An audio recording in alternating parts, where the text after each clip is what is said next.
ദൈവനാമം വാഴ്ത്തപ്പെടുമാറാകട്ടെ.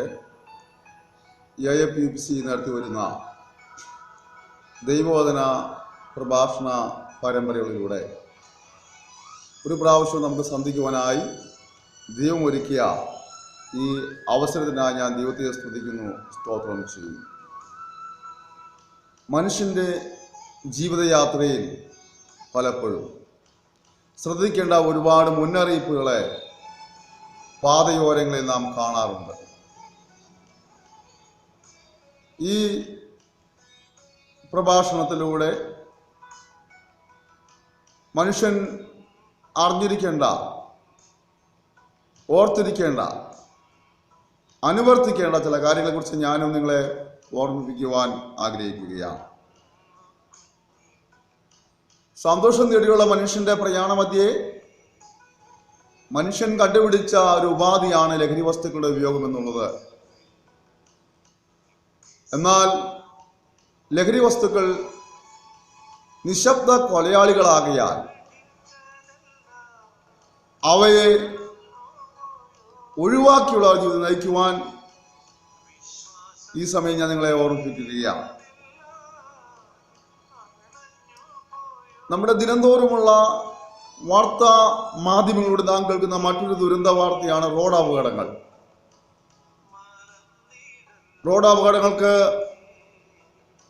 പല കാരണങ്ങൾ നമുക്ക് പറയുവാൻ കഴിയുമെങ്കിലും അമിത വേഗതയും അശ്രദ്ധമായ ഡ്രൈവിങ്ങും ഒക്കെ അപകടങ്ങൾക്ക് കാരണമായി തീരാറുണ്ട്.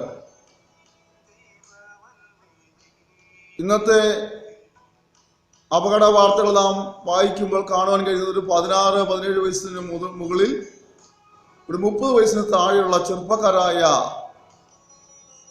വ്യക്തികളാണ് അപകടങ്ങളിൽപ്പെട്ട് മരണമടയുന്നവരിൽ ഏറിയ പങ്കും. അമിതമായ വേഗത, ട്രാഫിക് നിയമങ്ങളെ ലംഘിച്ചുകൊണ്ടുള്ളതായ ഡ്രൈവിങ്, ലഹരി വസ്തുക്കൾ ഉപയോഗിച്ചുകൊണ്ടുള്ളതായ ഡ്രൈവിങ്, വാഹനം ഓടിക്കുമ്പോൾ തന്നെ മൊബൈൽ ഫോണിൽ സംസാരിച്ചുകൊണ്ടുള്ളതായ ഡ്രൈവിങ്, ഇതൊക്കെ അപകടങ്ങളെ വിളിച്ചു വരുത്തുന്നതാണ്. ദയവായി ട്രാഫിക് നിയമങ്ങൾ പാലിക്കുക, അപകടത്തെയും അപകട മരണങ്ങളെയും ഒഴിവാക്കുക. ഓർക്കുക, നിങ്ങൾക്കൊരു അപകട മരണം സംഭവിക്കുമ്പോൾ നിങ്ങൾ മാത്രമല്ല എൻ്റെ കെടുതി അനുഭവിക്കുന്നത്. നിങ്ങളെ സ്നേഹിക്കുന്ന, നിങ്ങളെ ആശ്രയിക്കുന്ന ഒരുപാട് പേർക്ക് ആ ദുരന്തം താങ്ങാനാവാത്ത ദുഃഖം സമ്മാനിക്കുമെന്നുള്ളതുകൊണ്ട് അശ്രദ്ധമായി വാഹനങ്ങൾ ഓടിക്കാതിരിക്കാൻ സൂക്ഷിക്കുക. ഗതാഗത നിയമങ്ങളെ പൂർണ്ണമായും അനുസരിച്ച് തന്നെ വാഹനങ്ങളെ ഓടിക്കുവാൻ നിങ്ങൾ ഉത്സാഹിക്കേണ്ടിയിരിക്കുന്നു. മറ്റൊരു പ്രതിസന്ധിയാണ് മാലിന്യ. പാതയോരങ്ങളിൽ മാലിന്യങ്ങൾ വലിച്ചെറിയുന്ന ഒരുപാട് വ്യക്തികളുണ്ട്. മറ്റുള്ളവൻ്റെ പറമ്പുകളിലേക്ക്, മറ്റുള്ളവർ വസിക്കുന്ന ഇടങ്ങളിലേക്കെയും തങ്ങളുടെ മാലിന്യങ്ങളെ നിക്ഷേപിക്കുന്നവരെ കണ്ടേക്കാം. ഓർക്കുക, മാലിന്യം അനേക രോഗങ്ങളെ പരത്തുന്ന ഒരു വസ്തുവാകയാൽ ആ മാലിന്യങ്ങളെ സ്വയം നിർമ്മാർജ്ജനം ചെയ്യുവാനായി നിങ്ങൾ ശ്രദ്ധിക്കേണ്ടിയിരിക്കുന്നു.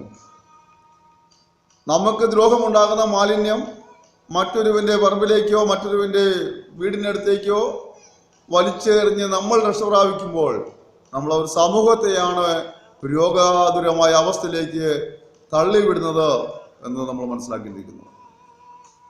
അതുകൊണ്ട് അവനവൻ്റെ പ്രവർത്തന മണ്ഡലങ്ങളിൽ, വീടുകളിലേക്ക് ഉളവാകുന്ന മാലിന്യങ്ങളെ അവരവർ തന്നെ സ്വയമായി നിർമ്മാർജ്ജനം ചെയ്യുവാനായി ശ്രമിച്ചാൽ നമുക്ക് വരും കാലങ്ങളിൽ ഒരു ആരോഗ്യപൂർണമായ സമൂഹത്തെ പടുത്തുയർത്തുവാൻ അത് സാധ്യമായി തീരും. തെരുവോരങ്ങളിൽ കൊണ്ടുവന്ന് ഭക്ഷണാവശിഷ്ടങ്ങളുടെയും മറ്റ് മാംസ വിൽപ്പന കടകളെ, മത്സ്യം വിൽക്കുന്ന കടകളിലേക്കുള്ള അവശിഷ്ടങ്ങളെ പാതയോരത്ത് ഉപേക്ഷിച്ചു പോകുന്ന ഒരുപാട് പേര്. ചിലർ കക്കൂസ് മാലിന്യം വരെ അവിടെ ഉപേക്ഷിച്ചു പോകുന്നു. അത് ആ വഴിക്ക് യാത്ര ചെയ്യുന്നവരുടെ യാത്രയെ തടുക്കുമെന്ന് മാത്രമല്ല, ഈ മാലിന്യങ്ങളെ ഭക്ഷിക്കാൻ വരുന്നതായ മറ്റ് നായ്ക്കൾ പോലുള്ള മറ്റ് ജീവികൾ അവർ തെരുവിലേക്ക് ഇറങ്ങി വരികയും അതുപോലെ ഒരുപാട് ദ്രോഹങ്ങൾ യാത്രികർക്ക് അനുഭവപ്പെടുകയും ചെയ്യുന്നത് നാം ഇപ്പോൾ നിത്യമായി കാണുകയും ചെയ്യുന്ന സംഭവമാണ്. ദയവായി മാലിന്യങ്ങൾ ചുറ്റുപാടിലേക്ക് വലിച്ചെറിയാതെ അവരവർ തന്നെ സംസ്കരിക്കുവാൻ, നിർമ്മാർജ്ജനം ചെയ്യുവാൻ ശ്രമിക്കുക. ഒരു ആരോഗ്യപരമായ സമൂഹത്തെ വളർത്തിയെടുക്കുവാൻ അതൊരു കാരണമായി തീരട്ടെ. മറ്റൊരു വലിയ കെടുതിയാണ് നമുക്കറിയാം, മാതാപിതാക്കളെയും വൃദ്ധജനങ്ങളെയും ബഹുമാനിക്കുകയോ സഹായിക്കുകയോ ചെയ്യാതെ ഓമനിച്ചു വളർത്തിയ മാതാപിതാക്കളെ എവിടെയെങ്കിലും കൊണ്ട് ഉപേക്ഷിക്കുന്ന നിലകളിൽ ഇന്നത്തെ മനുഷ്യൻ അധപ്പതിച്ചുകൊണ്ടിരിക്കുന്നു എന്നുള്ളത് സങ്കടത്തോടെ പറയാൻ കഴിയുള്ളൂ.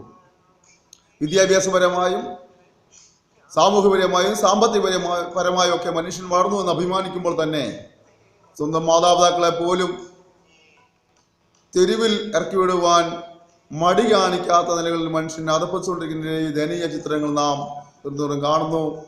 വൃദ്ധരായവരെ സ്നേഹിക്കുകയോ ബഹുമാനിക്കുകയോ ആദരിക്കുകയോ ചെയ്യാതെ ഒരു തിരക്കുള്ള ബസ്സിൽ ഒരു വൃദ്ധനായ മനുഷ്യനോ വൃദ്ധയായ സ്ത്രീയോ നിൽക്കുകയാണെങ്കിൽ വളരെ ചെറുപ്പക്കാരായ ആരോഗ്യമുള്ള പലരും കണ്ടില്ല എന്നടിച്ച് കഴിയുമെങ്കിൽ സീറ്റിലേക്ക് മുഖമമർത്തി കണ്ണടച്ച് ഉറക്കം നടിച്ചു കിടക്കുന്ന കാഴ്ച നമുക്ക് കാണാറുണ്ട്. ഓർക്കുക, അവരെ സ്നേഹിക്കുക, അവരെ ബഹുമാനിക്കുക, അവരെ ആദരിക്കുക. ഒരിക്കൽ അവരും നമ്മെപ്പോലെ യുവാക്കന്മാരായിരുന്നു, ചെറുപ്പക്കാരായിരുന്നു, ഊർജ്ജസ്വലരായിരുന്നു. അവരുടെ കഠിനാധ്വാനത്തിൻ്റെയും പ്രാർത്ഥനയുടെയും പ്രയത്നത്തിൻ്റെയും ഫലമാണ് നമ്മൾ പലരും അനുഭവിക്കുന്ന പല നന്മകളും സന്തോഷങ്ങളും ഉയർച്ചകളും. അതുകൊണ്ട് അവർ ക്ഷീണിതരാകുമ്പോൾ അവരെ ഉപേക്ഷിക്കുകയല്ല, അവരെ അംഗീകരിക്കുവാൻ ബഹുമാനിക്കുവാനൊക്കെ നമുക്ക് കഴിയട്ടെ. ഓർക്കുക, നാളെയും നമ്മളും വൃദ്ധരായും. ജീവിതചക്രം മുന്നോട്ട് പോകുന്നെങ്കിൽ നമ്മൾ വൃദ്ധരാകും. അന്ന് നമ്മുടെ പുറകിൽ ഒരു യുവതലമുറ ഉണ്ടാകും. നാം വിതയ്ക്കുന്നതാണ് നാം കൊയ്യുന്നതെങ്കിൽ ഇന്ന് നന്മ വിതയ്ക്കുവാൻ നമുക്ക് തീരുമാനമെടുക്കാം. വരും നാളുകളിൽ അത് നന്മയായി കൊയ്തെടുക്കുവാൻ തന്നെ അത് കാരണമായി തീരും. അല്ല, നാം ഈ നാളുകളിൽ തിന്മയാണ് വിതയ്ക്കുന്നതെങ്കിൽ നാളുകളിൽ അത് തിന്മയായി കൊയ്തെടുക്കേണ്ടി വരുമെന്നുള്ള കാര്യം നാം മറന്നു പോകരുത്.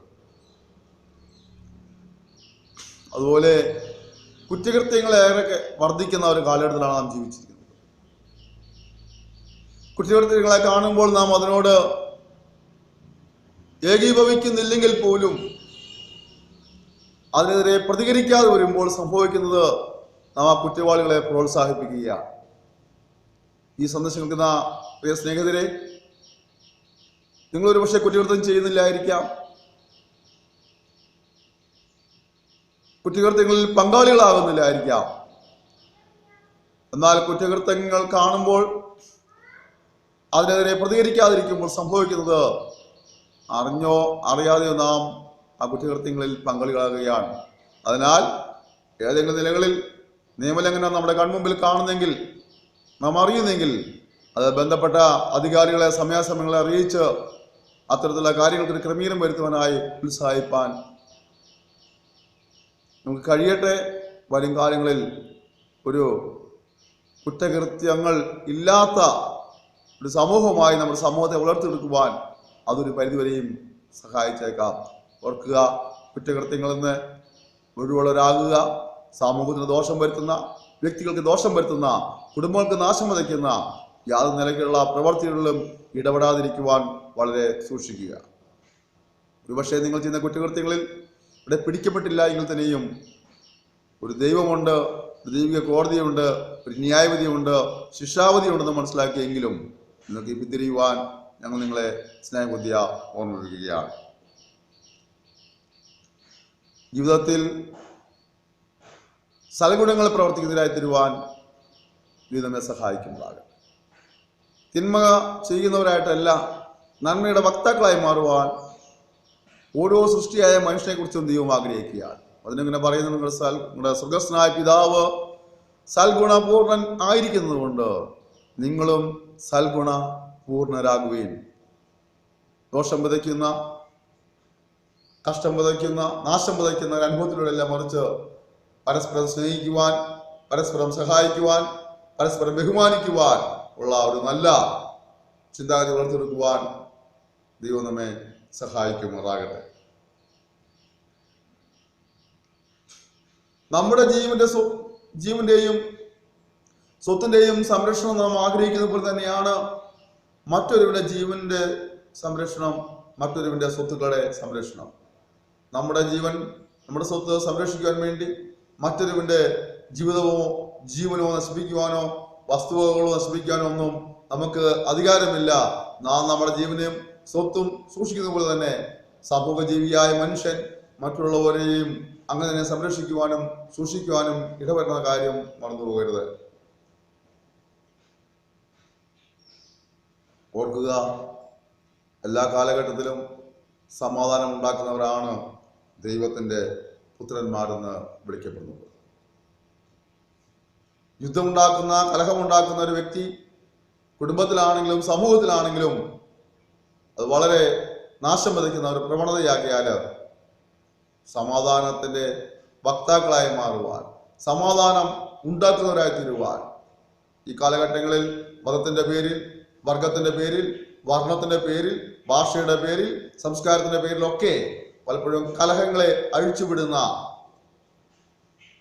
പ്രവണത കാണുമ്പോൾ അതിന്റെ നടുവിൽ സമാധാനത്തിനായി ശ്രമിക്കുവാൻ, ഇരുതിയിൽ എണ്ണയൊഴിക്കുന്നതിന് പകരം ആളിക്കത്തുന്ന ആ തീയെ എങ്ങനെയും അണച്ചുകൊണ്ടിരുവാനുള്ള ഉത്സാഹത്തിന് പങ്കാളികളായി തീരുവാൻ നമുക്ക് ഒരുങ്ങുവാൻ ഇടവരട്ടെ.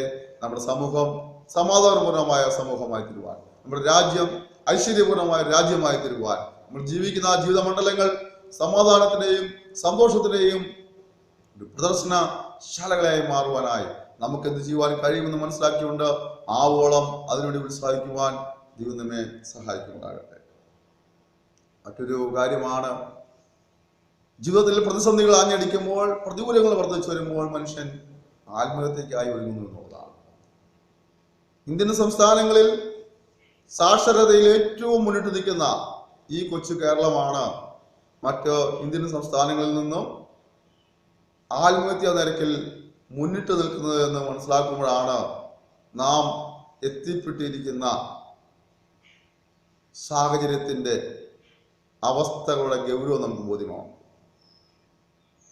വിദ്യാഭ്യാസ കുറവല്ല, ജീവിത സാഹചര്യങ്ങളുടെ ഉന്നത നിലവാരത്തിന് കുറവല്ല, മറിച്ച് മനുഷ്യൻ താൻ അനുഭവിക്കുന്ന വ്യതകളെ കുറിച്ച്, ഭാരങ്ങളെ കുറിച്ച് ഷെയർ ചെയ്യുവാൻ ആരെയും കാണാൻ കഴിയാതെ, ആരോടും ഷെയർ ചെയ്യാതെ ഒക്കെ ഭാരപ്പെടുന്ന ഒരുപാട് അനുഭവമുണ്ട്. ഈ സന്ദേശം കിട്ടുകൊണ്ടിരിക്കുമ്പോൾ നമ്മുടെ ജീവിതത്തിൽ ചിലപ്പോൾ പ്രതിസന്ധികൾ ഉണ്ടായേക്കാം, പ്രതികൂലങ്ങൾ ഉണ്ടാകാം, കഷ്ടങ്ങൾ ഉണ്ടാകാം, നിന്ദകൾ ഉണ്ടാകാം, പരിഹാസം ഉണ്ടാകാം, രോഗമുണ്ടാകാം, കടഭാരമുണ്ടാകാം, ദുരിതങ്ങളുണ്ടാകാം. എന്നാൽ അവയൊന്നും നിങ്ങളുടെ ജീവിതത്തിന്റെ അവസാന നിമിഷങ്ങളല്ല. ആ അവസ്ഥയ്ക്കെല്ലാം മാറ്റം വരുത്തി നിങ്ങളെ സഹായിക്കുവാൻ കഴിയുന്ന ഒരു ദൈവമുണ്ട്. ആ ദൈവത്തിൽ ആശ്രയിക്കുക. നിങ്ങൾ പറയും, ഞങ്ങൾ ദൈവത്തിൽ ഒരുപാട് കാലം വിളിച്ച് അപേക്ഷിച്ചതാണ്, ഇതുവരെ അവന്റെ അവസ്ഥയ്ക്ക് മാറ്റം ഉണ്ടായിട്ടില്ല. ഓർക്കുക, ദൈവത്താൽ അസാധ്യമായിട്ടൊന്നുമില്ല. ഹൃദയം നിറഞ്ഞവർക്ക് യഹോവ സമീപസ്ഥനാണ്, മനസ്സിലാകുന്നവരെ രക്ഷിക്കുന്നത്. അതുകൊണ്ട് അവന്റെ പ്രവൃത്തിക്കായി കാത്തിരിക്കുക. നിശ്ചയമായ ഒരു വിജയം കൈവരിക്കാൻ അതിടയായി തീരും. ഞാൻ മുമ്പ് പറഞ്ഞതുപോലെയുള്ള ജീവിതത്തിൽ നാം സൂക്ഷിക്കേണ്ട, അനുവർത്തിക്കേണ്ട ഒരുപാട് കാര്യങ്ങൾ ഉള്ളതുപോലെ തന്നെ സൃഷ്ടാവായ ദൈവം സൃഷ്ടിയായ മനുഷ്യനോട് പറയുന്ന അതിപ്രധാനമായ ചില കാര്യങ്ങൾ നിങ്ങളോട് ഷെയർ ചെയ്യുവാൻ ആഗ്രഹിക്കുക. മർക്കോസിന്റെ സുവിശേഷം 1-ാം അധ്യായം 15-ാം വാക്യം വായിക്കുമ്പോൾ കർത്താവായ യേശു ക്രിസ്തുവിന്റെ വാക്കുകൾ ഇങ്ങനെ അവിടെ രേഖപ്പെടുത്തിയിട്ടുണ്ട്. കാലം തികഞ്ഞു, ദൈവരാജ്യം സമീപിച്ചിരിക്കുന്നു, മാനസാന്തരപ്പെട്ട് സുവിശേഷത്തിൽ വിശ്വസിപ്പിക്കും. സമയം പൂർത്തിയായിരിക്കുന്നു. അതുകൊണ്ട് മനുഷ്യൻ മാനസാന്തരപ്പെടണം, പാപപ്രവർത്തനങ്ങൾ ഒഴിവാക്കുക. സമൂഹത്തിനും കുടുംബത്തിനും ദോഷം വരുത്തുന്ന പ്രവർത്തികളെ ഉപേക്ഷിക്കുന്നതിനൊപ്പം തന്നെ നിന്റെ സ്വന്തം ജീവിതത്തിന് ദോഷം വരുത്തുന്നതായ തെറ്റുകളെയും ഒഴിവാക്കി ജീവിപ്പാൻ ഇടവരയണം. മാത്രമല്ല സൃഷ്ടാവായ ദൈവവുമായി വ്യക്തിപരമായ ബന്ധം സ്ഥാപിച്ചെടുത്ത് തെറ്റുകൾ തിരുത്തപ്പെട്ട ജീവിതം നയിക്കുന്നവരായി തീരുവാൻ ദൈവത്തിനെ കുറിച്ച് ആഗ്രഹിക്കുകയാണ്. കാരണം സുവിശേഷം അനുസരിക്കാത്തവർ കർത്താവിന്റെ സന്നിധാനവും അവന്റെ വല്ലഭത്തോടു കൂടിയ മഹത്വവും വിട്ടകന്ന് നിത്യനാശം എന്ന ശിക്ഷാവിധി അനുഭവിക്കും. 2 തെസ്സലോനിക്കർ 1-ാം അധ്യായത്തിന്റെ 6 മുതൽ 10 വരെയുള്ള വാക്യങ്ങളിൽ നമുക്കിത് കാണുവാൻ കഴിയുന്നുണ്ട്. സുവിശേഷം അനുസരിക്കാത്തവർ കർത്താവിന്റെ സന്നിധാനവും അവന്റെ വല്ലഭത്തോടു കൂടിയ മഹത്വവും വിട്ടകന്ന് നിത്യനാശം എന്ന ശിക്ഷാവിധി അനുഭവിക്കും. ഇതുകൊണ്ടാണ് യേശു പറഞ്ഞത്, കാലം തികഞ്ഞു, ദൈവരാജ്യം സമീപിച്ചിരിക്കുന്നു, മാനസാന്തരപ്പെട്ട് സുവിശേഷത്തിൽ വിശ്വസിപ്പിക്കും. യേശു വീണ്ടും പറയുന്നു, ലൂക്കോസ് സുവിശേഷം 3-ാം അധ്യായം 13-ാം വാക്യത്തിൽ പറയുന്നുണ്ട്, അല്ലെല്ലാം മാനസാന്തരപ്പെടാഞ്ഞാൽ നിങ്ങൾ അങ്ങനെ തന്നെ നശിച്ചു പോകും. അപ്പോസ്തലപ്രവൃത്തി 17:31 പറയുന്നു, എന്നാൽ ദൈവം അറിയായ്മയുടെ കാലങ്ങളെ സൃഷ്ടിക്കാതെ വിടുന്നു, എന്നാൽ ഇപ്പോൾ എല്ലായിടത്തും എല്ലാവരും മാനസാന്തരപ്പെടണം. അപ്പോൾ തെറ്റുകൾ ചെയ്തുകൊണ്ടിരുന്ന തെറ്റുകളെ തിരുത്തിക്കൊണ്ട് ഒരു പുതിയ ജീവിതം നയിക്കുവാനായി ദൈവം നിങ്ങളെ സഹായിക്കുന്നുണ്ടാകട്ടെ. എന്തിനങ്ങനെ ജീവിതം നയിക്കുമെന്ന് ചോദിച്ച വചനം പറയുന്നു, ജീവപുസ്തകത്തിൽ പേരെഴുതി കാണാത്ത യവനെയും തീപ്പൊയ്കൾ തള്ളിയിടും. എന്തുകൊണ്ടാണ് ശിക്ഷാവധി? സൃഷ്ടാവായ ദൈവത്തിന് മുന്നിൽ സൃഷ്ടിയായ മനുഷ്യരേവരും തെറ്റുകാരും സൃഷ്ടിക്കുക അർഹരുമാണ്. മനുഷ്യന്റെ സ്വയപ്രവർത്തികളാൽ രക്ഷ സാധ്യമല്ല. മനുഷ്യന്റെ നിസ്സഹായ അവസ്ഥയ്ക്ക് അറുതി വരുത്തുവാൻ കർത്താവായ യേശു ക്രിസ്തു ക്രൂശിൽ മരിച്ചു. ആ പാപപരിഹാരത്തിൽ വിശ്വസിക്കുന്ന മനുഷ്യന് ആത്മരക്ഷ കരസ്ഥമാക്കാൻ കഴിയും. വചനം പറയുന്നു, അതുകൊണ്ട് ഇപ്പോൾ ക്രിസ്തു യേശുവിലുള്ളവർക്ക് ഒരു ശിക്ഷാവധിയുമില്ല. യേശു ക്രിസ്തുവുമായി വ്യക്തിപരമായ ബന്ധം സ്ഥാപിച്ചെടുത്ത് പാപങ്ങൾ ഏറ്റുപറഞ്ഞ് ഉപേക്ഷിച്ച് ദൈവത്തെ ഭയപ്പെട്ട് ജീവിക്കുവാൻ തീരുമാനമെടുക്കാത്ത ഏതൊരു മനുഷ്യന്റെയും അവസാനം ഒരിക്കൽ മരണവും പിന്നെ ന്യായവിധിയുമുണ്ട്. ന്യായവിധിക്കപ്പുറമായി ജീവപുസ്തകത്തിൽ പേരെഴുതിയിട്ടില്ല എന്നുള്ള കാരണം കൊണ്ട് അവൻ തീപ്പൊയ്യിലേക്ക് പതിക്കുവാനിടയായിത്തീരും. എന്നാൽ ജീവിച്ചിരിക്കുമ്പോൾ തന്നെ ഒരു പാപിയാണെന്നും പാപത്തിന് ശിക്ഷയുണ്ടെന്നും സ്വയമായി രക്ഷപ്രാപിക്കാൻ സാധ്യമല്ലെന്നും തന്നെ പാപത്തിൽ രക്ഷിപ്പാൻ യേശു മരിച്ചെന്നും വിശ്വസിച്ചുകൊണ്ട് പാപങ്ങളെ കുറഞ്ഞു ഉപേക്ഷിച്ച് ദൈവത്തെ ഭയപ്പെട്ട് ജീവിക്കുവാൻ തീരുമാനമെടുക്കുന്ന ഏതൊരു വ്യക്തിക്കും പാപക്ഷമ കൈവരിക്കുവാൻ കഴിയും. ഇതുവരെ നമ്മുടെ ജീവിതത്തിൽ അങ്ങനെ ഒരു അനുഭവം ഉണ്ടായിട്ടില്ലെങ്കിൽ ഈ നിർദ്ദേശങ്ങൾ പാലിക്കുവാൻ ഞങ്ങൾ സ്നേഹബുദ്ധി നിങ്ങളെ ഓർമ്മിപ്പിക്കുകയാണ്. കാരണം ഒരു മനുഷ്യൻ സർവ്വലോകം നേടിയാലും തൻ്റെ ആത്മാവിനെ നഷ്ടമാക്കിയാൽ എന്ത് പ്രയോജനം? സ്നേഹിത, ഈ സന്ദേശം കണ്ടുകൊണ്ടിരിക്കുമ്പോൾ ഓർക്കുക, നിങ്ങൾക്ക് നേട്ടങ്ങളെ കുറിച്ച് ഒരുപാട് അഭിമാനിക്കാനുണ്ടായിരിക്കാം. എന്നാൽ ആത്മാവിന്റെ നേട്ടം നഷ്ടമാക്കിയ വ്യക്തിയെങ്കിൽ നേടിയതെല്ലാം വട്ടപൂജ്യമാണ്. ഒരു ദിവസം മരണം വന്ന് മാടി വിളിക്കും, ഇവിടെ വിട്ട് പോയേ മതിയാവുകയുള്ളൂ. അതുകൊണ്ട് ഈ കാര്യങ്ങളെക്കുറിച്ച് വളരെ ഗൗരവമായി ചിന്തിക്കുകയും അനുകൂലമായി തീരുമാനമെടുക്കുവാൻ കർത്താവ് നിങ്ങളെ സഹായിക്കുമാറാകട്ടെ. മാത്രമല്ല, നിങ്ങളുടെ ജീവിതത്തിൽ നിങ്ങളെ അലട്ടുന്ന വിഷയങ്ങളിൽ നിന്ന് ഒരു വിടുതൽ നിങ്ങൾ ആഗ്രഹിക്കുന്നെങ്കിൽ, ഒരു മാറ്റം നിങ്ങൾ ആഗ്രഹിക്കുന്നു, ഒരു ഉയർച്ച ആഗ്രഹിക്കുന്നെങ്കിൽ, ഞങ്ങൾക്കൊരു പ്രാർത്ഥനാ സഹായം ആവശ്യമാണെങ്കിൽ ദയവായി ഞങ്ങളെ വിളിക്കുക. ഞങ്ങൾ നിങ്ങൾക്ക് പ്രാർത്ഥിക്കുവാൻ ഒരുക്കമുള്ളവരാണ്. ഒരു കൗൺസിലിംഗ് നിങ്ങൾക്ക് ആവശ്യമില്ല. ലഹരി വസ്തുക്കളുടെ അടിമകളായി ചില ജീവിത യാത്രകളിൽ വന്നു കയറിയ ദുശീലങ്ങൾ ഒഴിവാക്കപ്പെടുവാൻ കഴിയാതെ ഇന്നും ഭാരത്തോടെ ഇരിക്കുന്നെങ്കിൽ ഒരു കൗൺസിലിംഗ് ആവശ്യമാണ്. ദയവായി ഞങ്ങളെ വിളിക്കുക. ഞങ്ങൾ നിങ്ങളെ ശുശ്രൂഷിപ്പാൻ സഹായിപ്പാൻ സദാ ഒരുക്കമുള്ളവരാണ്. എൻ്റെ ജീവിതങ്ങളിൽ അടങ്ങുന്ന വിഷയം ഏതുമാകട്ടെ, ആ വിഷയം വിടുവിപ്പാൻ ദൈവശക്തനായ വ്യക്തിയാവുകയാണ്. ആ ദൈവത്തിൻ്റെ സഹായം ലഭിക്കാനായി പ്രാർത്ഥനാ സഹായം അനിവാര്യമെങ്കിൽ ദയവായി ഞങ്ങളെ വിളിക്കൂ. Phone number 94 46 620 645 94 46 620 645. ക്ഷമയുടെ സന്ദേശം ശ്രമിച്ചതിനായി ഞങ്ങൾ നിങ്ങളോട് നന്ദി പറയുന്നു. ജീവിതത്തിൽ അനുവർത്തിക്കേണ്ട കാര്യങ്ങളെ അനുവർത്തിച്ചുകൊണ്ട് സന്തോഷപൂർണമായ സമാധാനപൂർണമായ ജീവിതം നയിക്കുവാൻ നമുക്ക് ഇടവരട്ടെ. മറ്റുള്ളവരുടെ ഗുണവും കൂടെ നോക്കിക്കൊണ്ട് മറ്റുള്ളവരെ സ്നേഹിപ്പാൻ, ബഹുമാനിപ്പാൻ, സഹായിപ്പാൻ നമുക്ക് ശ്രമിക്കാം. കലഹങ്ങൾ ഉണ്ടാക്കുന്നവരായിട്ടില്ല, സമാധാനം ഉണ്ടാക്കുന്നവരായി നമ്മുടെ രാജ്യത്ത് ഐശ്വര്യവും അഭിവൃദ്ധിയും ഉണ്ടാകുവാൻ, ഐക്യമായി നിലകൊള്ളുവാൻ നമുക്ക് ഒരുമിച്ച് യത്നിക്കാം. ആഘോഷവേളകളെ ലഹരി വിമുക്തമാക്കുക. നമ്മുടെ പാതയോരങ്ങളെ അപകട വിമുക്തമാക്കുക. ജീവിതയാത്രയെ അപകട വിമുക്തമാക്കി, ലഹരി വിമുക്തമാക്കി, ആത്മാവിനെ രക്ഷകരസ്ഥമാക്കി സമാധാനവും സന്തോഷവും കൈവരിക്കുവാൻ സർവശക്തനായ നിങ്ങൾ സഹായിക്കുമാറാകട്ടെ. തുടർന്നും ഞങ്ങളെ ഓർത്ത് പ്രാർത്ഥിക്കുക. ഈ ശുശ്രൂഷകളെ മറ്റുള്ളവർക്ക് പരിചയപ്പെടുത്തി കൊടുക്കുക. ദൈവവചന സന്ദേശങ്ങൾ നിങ്ങൾക്ക് ധാരാളമായി കേൾക്കുവാൻ താല്പര്യമുണ്ടെങ്കിൽ യൂട്യൂബിൽ AFUC ചാനൽ എന്ന് പറയുന്ന മാധ്യമത്തിലൂടെ നിങ്ങൾക്ക് ദൈവവചന സന്ദേശങ്ങൾ കേൾക്കുവാൻ കഴിയും. നിങ്ങളുടെ വാട്സപ്പ് നമ്പർ, നിങ്ങളുടെ സ്നേഹിതരുടെയോ ബന്ധുക്കളുടെയോ മിത്രങ്ങളുടെയോ ആരെയോ വാട്സപ്പ് നമ്പർ ഞങ്ങൾ അയച്ചു തരുന്നെങ്കിൽ വാട്സപ്പിലൂടെ ഞങ്ങൾ ദൈവിക സന്ദേശം അയച്ചു തരുന്നതായിരിക്കും. AFUC ഇന്ത്യ എന്ന ഫേസ്ബുക്കിലൂടെ ഞങ്ങൾ വചനങ്ങൾ ഷെയർ ചെയ്യുന്നത് നിങ്ങൾക്ക് വായിക്കുവാൻ, ചില വീഡിയോസ് ഞങ്ങളതിൽ ഷെയർ ചെയ്യുന്നത് കാണുവാൻ കേൾക്കാനുള്ള അവകാശമുണ്ട്. നിങ്ങളുടെ സഹകരണം ഞങ്ങൾ പ്രതീക്ഷിക്കുന്നു. Thank you. May God bless you.